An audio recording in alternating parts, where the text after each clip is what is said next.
What's going on? Just sitting here at my desk thinking to myself, what the hell I'm gonna purchase. This has been going an ongoing thing now for about a month. I've been going back and forth, trying to figure out what the hell I want to get. Now,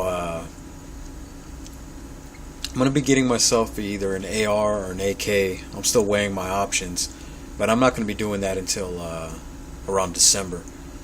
And so for right now, I'm just gonna be going for another handgun. I want to get a full-size gun, or full-size enough. And I got the two compacts there in front of me. That's what I've been using a lot lately. Well, the M&P is just brand new, but the XDM I carry every day, and the M&P is more for the wife. But I wanted to get another gun, another handgun, and I'm kind of stuck. And I got some pictures of some guns I'm considering here. And this is going to be a purchase I'm going to be making within the next couple of weeks. I've mentioned this a couple times in other videos, but I mean, I don't know what the hell it is, guys. I'm just so damn indecisive, it's not even funny. Now, if you gave me a choice between a bunch of women, I'd make my decision like that. That kind of stuff I don't have problems with. But the gun, I don't know, I'm a little bit more picky. And I want to spend my money, and I don't want to feel like shit. Damn, did I really just buy that? Did I just really drop that amount of change on it? When you got about, I don't know, a good fifth of jack or something of the equivalent in your system, you tend to start thinking to yourself. You're deep in thought, thinking about the meaning of life and crap like that. And I just can't make a decision. For the life of me, I can't make a damn decision. Now, I'm going to show you guys some pictures of some stuff I've been thinking about. Now, I have every single one of the guns that I'm showing you, I've handled, and so I got a feel for all of them. I've got to feel them all in the hand, and I still can't make a damn decision. I'm usually not a hard person to please, but I'll be damned, I can't think of what the hell I want to get. I got enough money for any one of them. That's the money's not the issue. I don't mind dropping some money on it. It's just I don't know what the hell to get. And these are pretty much what I've narrowed it down to. So I'm going to show you guys a few pictures. So I'm going to readjust the camera there. Oh, and just in case you're wondering, for anybody that's sitting there really bored and thinking if those two firearms are loaded, yeah, they are, and I keep them like that for a reason. So I don't know if that bothers you. It doesn't bother me much, but yeah, they are loaded, and they're like that for a reason. And don't worry, the pen that's behind them is behind the trigger, so it's not going to accidentally go off. But I'm going to readjust the camera real quick, and I'm going to show you guys a few pictures. And what you're looking at there, let me move that out of the way. What you're looking at there is a SIG 220 Elite stainless, and that's the full-size model, not the carry. Now, looking at this thing, man, that's a beautiful gun. The rosewood grips. I like the fact that it has the decocker. It's double action, single action. I believe it's an 8-round capacity, 8+1. It's got that like that bead blasted finish, and I like that a lot. I'm not too much for really, really shiny stainless.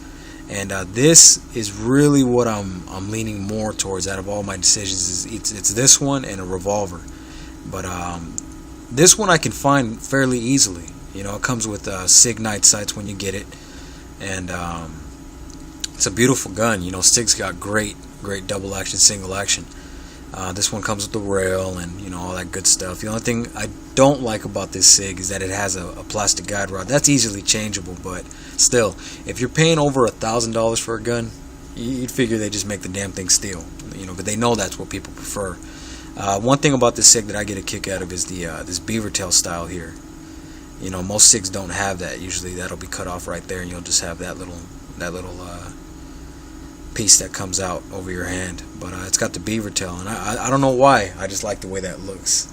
That's really one of the main ones I'm looking into. The next one is a Remington R1. Now this is the enhanced version. It's got the fiber optic front sight, and then it's got kind of like a U-shaped notch rear sight. It's got serrations on the back of it. I don't know why the cameras had doing that, but It's got some serration stuff on the back to help with glare. It's got the beaver tail, the extended beaver tail, skeletonized trigger, skeletonized hammer. It does not have the ambi safety. Now, I'm a right-handed shooter, so I don't like ambi safeties. If you're left-handed, I can understand it, but I like just one-sided safety. It has an adjustable trigger, and you can adjust that, I believe, from anywhere from 3.5 to 5 pounds. Trigger pull. It's got front strap serrations. These are wood grip. It's got a match grade barrel, and it's completely made in the USA. All parts, everything, and it's a Remington R1 enhanced. Now I know the R1s are doing great, but this is their enhanced model. It's the fancy model, and I'm really looking into this one. I like the way it looks. I held it. This one runs for about $760 here, so a little bit more than 800, about 810, I would say, somewhere around there after tax and everything. That's what that one's going to run, and I like the way that looks a lot. The only thing I don't like is that fiber optic front sight. Not because it's a bad sight, it's because if you drop your gun, you're taking a chance your front sight's going to get knocked off. So I'd rather put a normal sight on there, maybe some night sights, but that all depends on if I get it or not. One thing I do like about it is that it doesn't have a full-length guide rod. Now, if you're familiar with the 1911 design, you don't need a full-length guide rod. I mean, it really, to me, all it is for aesthetics. It's just for the look of the gun. You don't need it.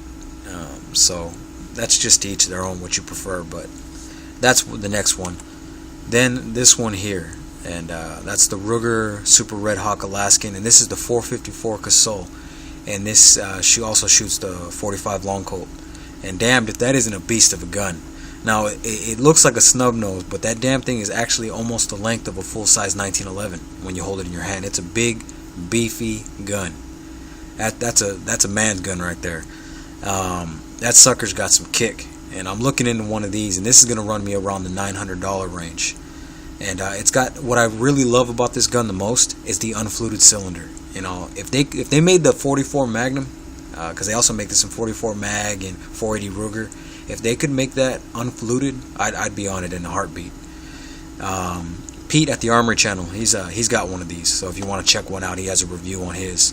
And I mean, it's a Ruger. They're overbuilt. Everything Ruger makes is overbuilt, and that's a damn nice looking handgun. And I can get one of them. I can find them. They're a little pricey, but I'm looking into one of these. The next one is another SIG.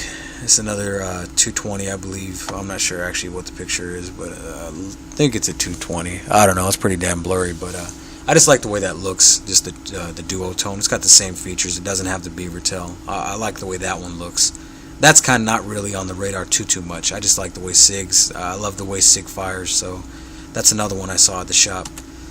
And then this one here is the Alaskan, and this one is in the 44 Mag. Now you see it's got the fluted cylinder, and this one will run right about the same price as that Remington, about $760, somewhere around there.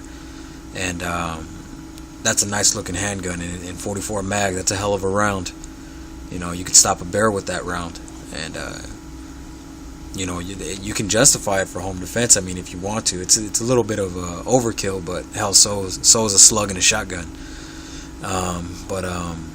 That's one I'm really looking into. But the only problem is I cannot find this gun for shit.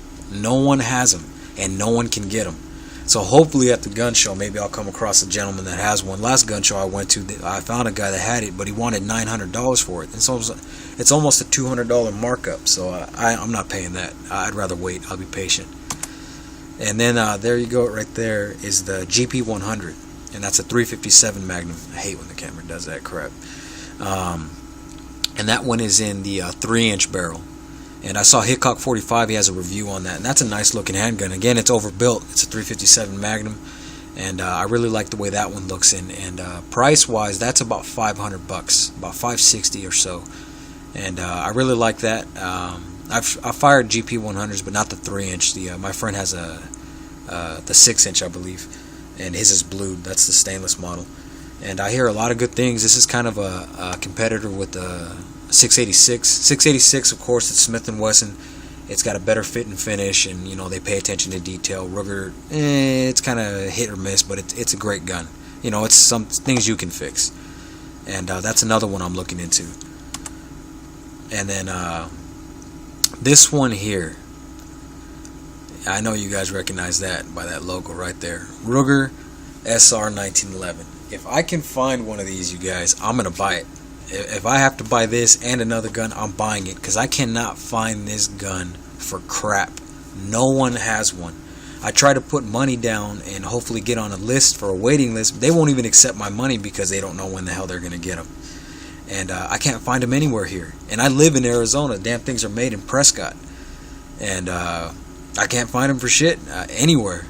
So, and that runs about, I got a price quote for about 760. And that's a nice 1911. That's one I really am interested in. And what I like about this SR, it's got everything you need and nothing you don't. That's what a lot of people are saying about it, and I believe that. It has all the little things that you like, but none of the extra crap that you don't. And what I like about it a lot, it doesn't have the front serrations. I like the way that looks, just that smooth flowing from the slide. And it doesn't have a full length guide rod.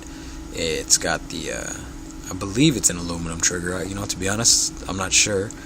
And it's got the skeletonized hammer. It's got the memory bump, and it's got a steel mainspring housing. And that's just a nice looking gun. No ambi safety. Again, like I said, I don't like ambi safeties. And yeah, these are the last two here. Then also I was looking into this one, the Springfield Armory loaded, and that's the full size model. Hate when the camera does that. Stop doing that. And I'm looking into this one. This one's around the same price, about 7 some. And it's also a nice looking gun. You see a lot of reviews on this one. The only thing I don't like, it's got an ambi safety, and it's got the damn to take the guide rod out, man. They put it's a 2-piece guide rod, so you gotta have an Allen wrench to take the damn guide rod out. Why would they do that? Guys, come on. Why would they do that? They just make crap more difficult than it needs to be. But that's one I'm looking into. And then also this one here, I got a hold of one the other day, and that's a Smith & Wesson E-Class. That's a nice looking gun, I gotta say. That's a sexy gun. That's the kind of gun you take out and show off. And it's got the I believe it's got the scandium frame, and it's got the stainless steel slide. It's got the external extractor, which doesn't need tuning. The internals need tuning every now and then, and that's just a nice looking gun. I was really looking into one of these, and they're kind of pricey though, but it's a Smith & Wesson 1911. What do you guys expect? So those are the guns I'm looking into, guys. If any of you own them, maybe some of you guys might own all the damn guns, but if any of you own them, give me some feedback. Let me know what you think. Was it worth the money? And I'd appreciate some feedback, guys. Help me make my decision here. I don't know why the hell I can't make a decision. I've never had that issue in my life, but damn, for the life of me, I can't make one. And it's coming up here in a couple weeks, man. So if any of you guys come across this video, don't be shy, man. That comment box is right there. Type in your message, send me a personal message, whatever. Make a video response. Communicate with me, guys. What YouTube's all about. So let me know what you think, and appreciate you guys watching. And in a couple weeks, I guess we'll know. I'll probably end up coming home with something completely different, knowing myself. I tend to do that. So that's pretty much it, guys. Hope you get some feedback, and thanks for watching. Have a good one.